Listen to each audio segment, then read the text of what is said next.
तो बच्चों आज हम बात करेंगे क्लास 9th के प्रैक्टिस पेपर के बारे में। सब्जेक्ट मैथ, सब्जेक्ट कोड है 041, वो भी हिंदी मीडियम में। इंग्लिश मीडियम में अगर आप हो तो अपलोड है ऑलरेडी, चैनल पर विजिट करो देख लो। और Hindi, English, math, science, SST all subject practice paper with answer upload है, देख सकते हो। ठीक है, तो आज हम हिंदी मीडियम में डिस्कस करेंगे। टाइम 2 आवर, टोटल मार्क्स कितना है 40। ठीक है, काफ़ी इंपॉर्टेंट है। सेम पैटर्न आपको पेपर में मिलेगा और इसमें से कुछ क्वेश्चन भी मिल सकते हैं, ये चीज़ ध्यान में रखना। ठीक है, तो वीडियो को बिना स्किप किए हुए देखना ताकि एक ही बार में अच्छे से समझ में आ जाए। तो सेक्शन ए का क्वेश्चन नंबर 1 है, कह रहा है कि घनाभ के आकार का एक टैंक है जिसकी लंबाई मतलब L20 है। इसमें से 18 घन मीटर पानी निकाल दिया जाता है। 18 घन मीटर पानी, तो पानी निकाला गया तो घनाभ के आकार का, वो चाहे ऊपर की साइड पानी अगर डालेंगे तब भी कम होगा, तब भी तो वो हाइट के हिसाब से ही होता है। तो जितना निकलेगा वो क्या हो जाएगी, ऊंचाई। तो कह रहा है पानी का स्तर 15 सेंटीमीटर नीचे चला जाता है तो ऊंचाई हो जाएगी। तो कह रहा है टैंक की चौड़ाई ज्ञात करो, बी हमको निकालना है। ठीक है, चौड़ाई भी निकालना है। तो ध्यान रखना, घनाभ के आकार की टंकी है तो इसका आयतन बराबर होगा निकाले गए पानी के आयतन के। और पानी कितना निकाला जा रहा है, 18 घन मीटर। ठीक है, तो आंसर 1 देखो, आंसर 1 देखो। एक चीज़ और ध्यान में रखना, देखो लंबाई मीटर में है, आयतन जो निकाला जा रहा है पानी वो मीटर में है, और जो ऊंचाई है सेंटीमीटर में है। ठीक है, तो देखो आंसर। तो आंसर 1 में देखो दिया है L बराबर 20 मीटर, लंबाई 20 है, H 15 सेंटीमीटर, ये किस में है, सेंटीमीटर में। तो सेंटीमीटर को मीटर में कन्वर्ट करेंगे तो 15 में 100 से हम क्या करेंगे भाग, क्योंकि 1 मीटर बराबर होता है 100 सेंटीमीटर के। तो हम 15 मीटर को किस में कन्वर्ट करेंगे, सेंटीमीटर में 100 से भाग करेंगे तो आ जाएगा 0.15 मीटर। ध्यान रखना मीटर में भी है, मीटर ये सेंटीमीटर में था, इसको मीटर में कर लिया गया। ठीक है, आगे तो क्या आगे क्या लिखोगे, घनाभ का टैंक में निकाले गए पानी का आयतन बराबर कितना निकाला जा रहा है, 18 मीटर क्यूब।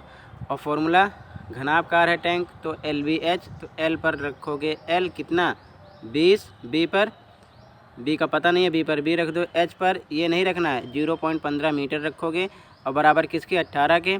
तो B बराबर देखो ध्यान से, B बराबर ये 18 ऊपर रहेगा, 20 0.15 नीचे आएगा, 0.15 नीचे आ जाएगा।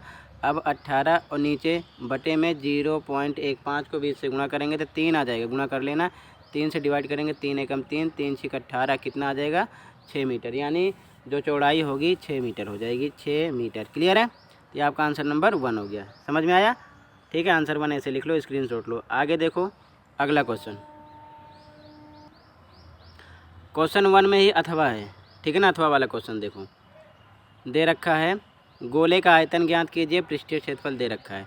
तो आंसर देखो इसका आंसर, तो देखो अथवा वाला आंसर, गोले का पृष्ठीय क्षेत्रफल दे रखा है 616 सेंटीमीटर स्क्वायर। निकालना आयतन, तो गोले का आयतन फॉर्मूला होता है 4/3 पाई r क्यूब। जो निकालना है पहले उसका फॉर्मूला सोचो। तो देखो क्यूब, इसमें 4 का पता है, पाई का मान पता है, r का पता नहीं है। तो सबसे पहले जो दिया है हम r निकालेंगे। तो दे रखा है पृष्ठीय क्षेत्रफल, रख देंगे इधर पृष्ठीय क्षेत्रफल का फॉर्मूला 4 पाई r स्क्वायर, 4 पे 4, पाई का मान 22/7, r स्क्वायर बराबर 616 बटे 1 लगाएंगे, इधर तिरछा गुणा करेंगे, 4/22 r स्क्वायर इधर रहेगा, 616 का 7 से गुणा हो जाएगा तिरछा में, तो r स्क्वायर बराबर 616 बटे गुणे 7 रहेगा, बटे के नीचे 4/22 नीचे आ जाएगा। ठीक है ना, नीचे आ जाएगा। अब आगे सोल्व करेंगे तो ये टोटल डिवाइड करने पर कितना आ जाएगा, r स्क्वायर बराबर 49 आ जाएगा। कैसे, ठीक है, 22 चौक 88, 88 को हम 616 में डिवाइड करेंगे तो 7 आएगा। तो 7 गुणे 7 7 7 49 आ जाएगा। तो r बराबर ये स्क्वायर इधर से हटेगा तो क्या लग जाएगा, रूट। तो 49 किसका है, 7 गुणे 7 7 7 49, तो जोड़े में से क्या निकलेगा 7, r आ गया 7। ठीक है, सेंटीमीटर। अब निकालना क्या था, आयतन। अब आयतन का फॉर्मूला रखेंगे, तो गोले का आयतन 4/3 पाई r क्यूब, 4/3 पाई के मान 22/7, r क्यूब, r 7 क्यूब है तो 3 बार 7 गुणे 7 गुणे 7, तो 7 से 7 कट जाएगा। ऊपर क्या बचा, 4/22 7 7 ऊपर लिखा, बटे 3 बचा नीचे लिख दिया गया। ऊपर का गुणा करेंगे 4/22 7 7 का 4312 बटे 3, 3 से इसको हम भाग कर लेंगे तो आंसर आ जाएगा 1437.33 सेंटीमीटर क्यूब। ठीक है, ये आंसर कौन सा हो गया, आपका आंसर नंबर हो गया अथवा फर्स्ट का अथवा। ठीक है, अब अगला क्वेश्चन देखो, क्वेश्चन नंबर 2, x बराबर -3 पर बहुपद 2x + 5 का मान ज्ञात कीजिए। ठीक है, तो आंसर 2 देखो, आंसर 2 देखो, 2x + 5 दे रखा है, बहुपद है, तो x बराबर -3 दे रखा है, तो x बराबर -3 रखेंगे x पर, तो 2 पे 2 रहेगा, ध्यान से देखो 2 पे 2 रहेगा, x पर ब्रैकेट लगा के -3 रख दे, क्योंकि ये दिया है क्वेश्चन में रखना है, +5 से +5, ये 2 3 6, माइनस से +5, और माइनस से +5, 6 में से 1 5 जाएगा, 1 निशान किसका बड़ा, माइनस का, तो -1 आंसर आ जाएगा। समझ में आया, मतलब x पर हमको -3 रखना है, सोल्व करेंगे तो -1 आंसर आ जाएगा। इजी था। अगला देखो क्वेश्चन 3, क्वेश्चन नंबर 3, एक जोकर की टोपी एक लंबवृत्तीय शंकु के आकार की, टोपी इस प्रकार है, शंकु के आकार की। ठीक है, कह रहा है कि जिसके आधार की त्रिज्या 7, ऊंचाई h 24, इस प्रकार 10 टोपियां बनाने के लिए आवश्यक शीट का क्षेत्रफल ज्ञात कीजिए। तो देखो, एक टोपी का वक्रपृष्ठ निकाल लो और उसको 10 से गुणा कर दो, तो 10 के लिए जो वक्रपृष्ठ निकलेगा वही निकलेगा सीट, टोटल उतना सीट लगेगा। ठीक है ना, तो ध्यान से देखो पहले, तो इसमें देखो वक्रपृष्ठ का क्षेत्रफल सोचेंगे होता है πr/l, क्यों, क्योंकि शंकु की बात हो रही है, शंकु का फॉर्मूला सोचेंगे, तो पाई का मान पता है, पाई का मान पता है, r दे रखा है, h दे रखा है, ज़रूरत किसकी है, l की, तो पहले l निकालेंगे। ठीक है, तो देखो ध्यान से आंसर इसका, तो देखो ध्यान से, टोपी इस प्रकार होगी, r दे रखा है, h दे रखा है, तो हमें एक शंकु के लिए वक्रपृष्ठ निकालना पड़ेगा। ध्यान रखना, सीट का क्षेत्रफल हो या कैनवास हो, वक्रपृष्ठ होता है, तो शंकु का वक्रपृष्ठ निकालेंगे, अगर बेलन होता है तो बेलन का वक्रपृष्ठ, तो वक्रपृष्ठ का फॉर्मूला πr/l, l का पता नहीं है, पहले l निकालेंगे, फॉर्मूला होता है h² + r²। ठीक है, तो h² 24 का स्क्वायर, r² 7 का स्क्वायर, 24 का स्क्वायर 24 × 24, 7 का स्क्वायर 7 × 7 स्क्वायर है, 2 बार तोड़ेंगे। आगे फिर 24 को 24 किया, 576 + 7 7 49। ठीक है, आगे दोनों को जोड़ेंगे 625, किसका वर्गमूल है, 25 × 25 का, तो एक जोड़े में से बाहर आएगा 25, तो l का पता चल गया, क्या आ गया हमारा l। ठीक है, तो एक टॉपिक लिए निकालेंगे पहले। ठीक है, 1 मिनट, तो एक टोपी का वक्रपृष्ठीय क्षेत्रफल πr/l, पाई पर 22/7, r कितना था 7 दिया है, l कितना निकाले हो 25 रख दिया, 7 से 7 कट गया 22, 25 गुणा करेंगे 550 सेंटीमीटर स्क्वायर, तो कितनी टोपिक निकालना है 10, तो 10 टोपी का वक्रपृष्ठीय क्षेत्रफल, यानी भाई सीट का क्षेत्रफल, वही बात है, 10 को 550 से गुणा करेंगे तो आ जाएगा 5500 सेंटीमीटर स्क्वायर आंसर। क्लियर है, तो पहले l निकाला जाएगा क्योंकि l की ज़रूरत है, उसके बाद में एक टॉपिक निकालेंगे, फिर उसको 10 से गुणा कर देंगे, आ जाएगा। अब अगला क्वेश्चन देखो, क्वेश्चन नंबर 4, सिद्ध कीजिए कि किसी समांतर चतुर्भुज का एक विकर्ण उसे 2 सर्वांगसम त्रिभुजों में विभाजित करता है, यानी बांटता है। कई बार ये क्वेश्चन असेसमेंट में आया, वर्कशीट में आया। देखो आंसर नंबर 4, देखो आंसर नंबर 4, देखो ये क्वेश्चन है ऊपर का, किसी समांतर चतुर्भुज का एक विकर्ण उसे 2 सर्वांगसम त्रिभुजों में विभाजित करता है। चित्र इस प्रकार बनाओ आप। अब देखो ध्यान से, यहाँ से लिखना है आपको, लिखा है हल, ज्ञात है एक समांतर चतुर्भुज ABCD जिसमें AC विकर्ण है, AC क्या है, विकर्ण है। ठीक है, अब देखो ध्यान से, इसमें क्या है, ये चौथा है, ध्यान रखना, सिद्ध करना है त्रिभुज ABC सर्वांगसम त्रिभुज CDA ये वाला। ठीक है ना, अब देखो ध्यान से, फिर से इसमें देखो आगे प्रमाण, AB समांतर CD, AB समांतर है CD के, और AC त्रियक रेखा है। ठीक है ना, तो एंगल BAC, जेड जैसी आकृति बन रही है ना, BAC, देखो BAC ये वाला एंगल बराबर किसके होगा, इसके। ठीक है ना, DCA के, इसके होगा। ठीक है ना, क्यों, एकांतर कोण है। इसी प्रकार आगे देखो, AD समांतर BC के, AD समांतर है BC के, AC त्रियक रेखा है, तो फिर से देखो DAC, फिर से देखो DAC, ये देखो DAC, ये सर एकांतर कोण किसका होगा, इसके, इसका क्या नाम है, BAC के, B इसका नाम है BCA। ठीक है ना, BCA, क्लियर है, ये एकांतर कोण इसका है, ये लिख दिया गया। अब आगे देखो ध्यान से, त्रिभुज ABC और CDA में, ABC और CDA में ध्यान से देखो, यहाँ पे देखो BAC बराबर DCA के, ऊपर सिद्ध हुआ तो लिख दिया गया, ऊपर सिद्ध किया गया है। अगला DAC बराबर एंगल BCA के, ये लिख दिया गया भाई BCA के, ये ऊपर सिद्ध हुआ है। ठीक है, तो AC CA दोनों त्रिभुजों में क्या हो रहा है, ये दोनों त्रिभुजों में उभयनिष्ठ है, कॉमन है। ठीक है, तो जब दो एंगल बराबर हो रहे हैं, एक साइड बराबर हो रही है, तो दोनों त्रिभुज आपस में क्या होंगे, सर्वांगसम होंगे। किस रूल से, एंगल साइड एंगल रूल से, ठीक है ना। तो ये आपका आंसर 4 हो जाएगा। क्लियर है, समझ में आया, ठीक है। तो ये क्वेश्चन 4 हुआ। अब देखो अगला question 5। Question number 5, A B C D एक चक्रीय चतुर्भुज है जिसके विकर्ण ई बिंदु पर प्रतिच्छेद कर रहा है। ई पर क्या कर रहा है, विकर्ण आपस में प्रतिच्छेद कर रहे हैं। यदि एंगल डी बी सी, देखो डी बी सी ये वाला 70 है, बी ए सी ये वाला 30 है, तो एंगल बी सी डी ज्ञात करना है। देखो बी सी डी ये पूरा ज्ञात करना है। अब सबसे पहले तो ये समझो, ये एंगल बराबर होगा इस एंगल के, ठीक है। देखो ध्यान से, ये जो एंगल है ये इस त्रिभुज का ये वाला एंगल इस त्रिभुज के इस वाले एंगल के बराबर होगा, ठीक है ना। एक ही खंड के कोण है, ये ध्यान में रखना। और ये फिर जब ये भी 30 हो जाएगा तो ध्यान से देखो, इस त्रिभुज में केवल देखो कलर चेंज करके समझा रहा हूँ, समझने की कोशिश करना। इस त्रिभुज की बात हो रही है। 3 कोण है, ये डी है, ये सी है, ये बी है। तो ये 70 है, ये 30 है। तो त्रिभुज के तीनों कोणों को कितना, 180। तो 70 + 30, ये 70 है ना, ये 70 है, ये 30 है। तो 70 + 30 और इसका मान क्या है, इसका पूरा नाम सी रखो, सी है, और पूरा नाम लोगो एंगल बी ए सी, वही है बी ए सी। ये बराबर किसके होगा, 180 के। तो 180 में से 70 30 घटाएंगे तो 80 आएगा, ठीक है। तो आंसर देख लो, ठीक है, इसका आंसर देख लो, समझ गए।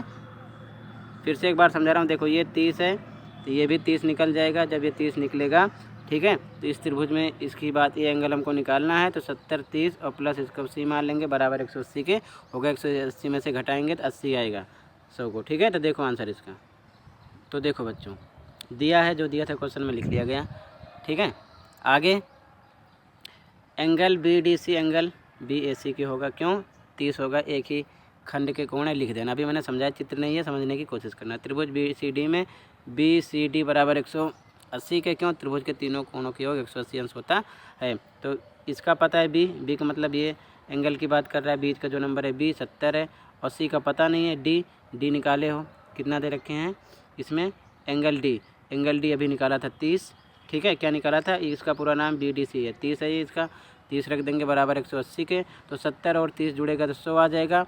तो 180 से इस साइड आएगा तो एंगल सी बराबर ये 100, इधर 70 30 100, इधर आएगा माइनस हो जाएगा, प्लस का माइनस का घटेगा तो 80 आ जाएगा। तो एंगल सी बराबर 80, एंगल सी का पूरा नाम है क्या, एंगल बी सी डी, ठीक है ना, वही है, बराबर 80 आंसर आ जाएगा, ठीक है ना। चित्र देखकर समझने की कोशिश करना, इसीलिए पहले भी मैंने समझाया। अब यहाँ पर चित्र नहीं है तो कन्फ्यूज़न हो रही होगी, तो समझ लेना वैसे भी, ठीक है।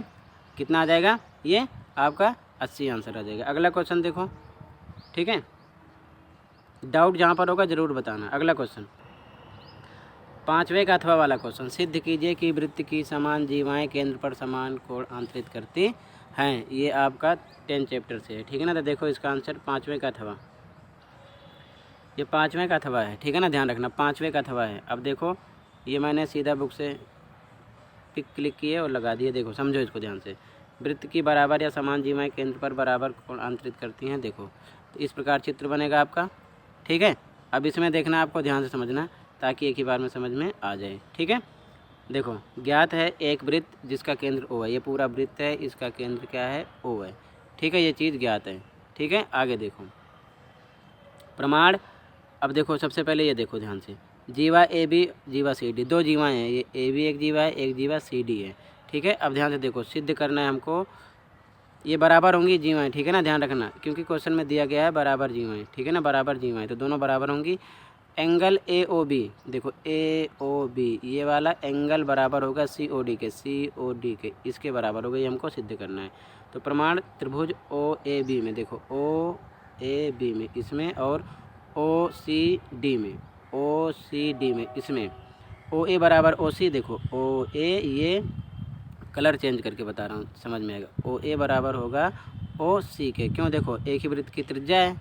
और ओ बी बराबर ओ डी के, फिर से देखो ओ बी, ये ओ बी बराबर होगा ओ डी के, ये भी क्या है, एक वृत्त की त्रिज्या है, क्योंकि केंद्र से ये जो सर्कल बन रहा है, जितने भी यहाँ पर टच होंगे ये क्या होगी, वृत्त की त्रिज्याएँ होंगी, ठीक है ना।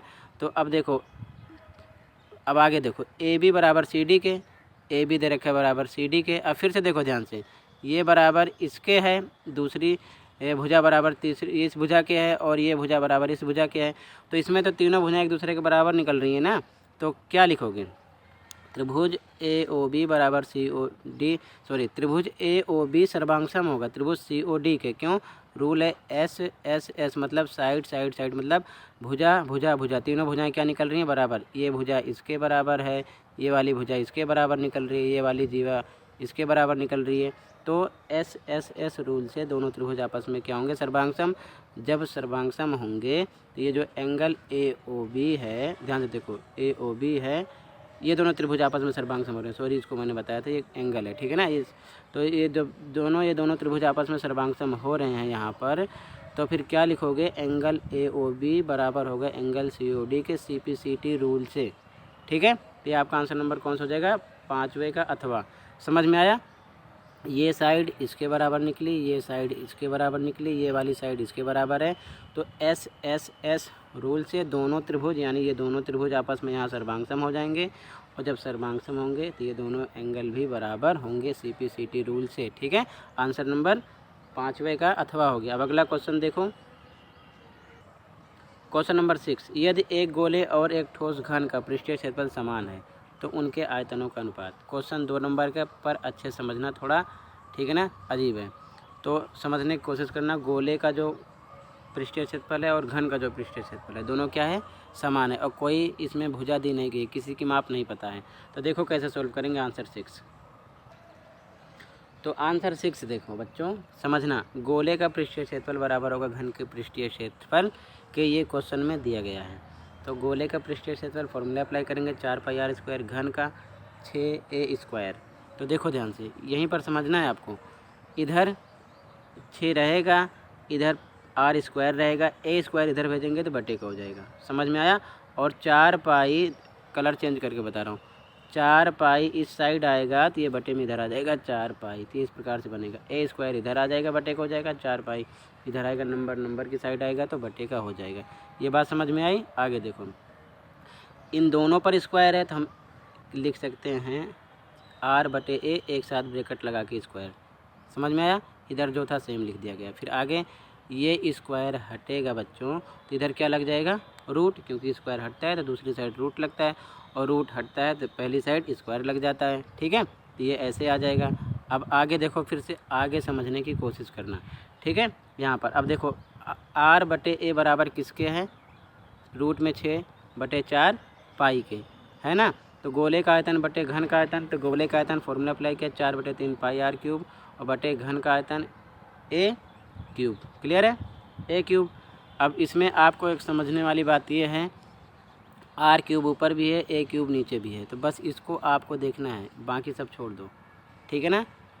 r³ बटे a³। अभी यहाँ पर r/a लिखे हो बराबर किसके? 6/4 पाई के। तो मैंने यहाँ नोट में लिख दिया r/a बराबर रूट में 6/4 पाई के। तो यहीं पर आपको समझना है।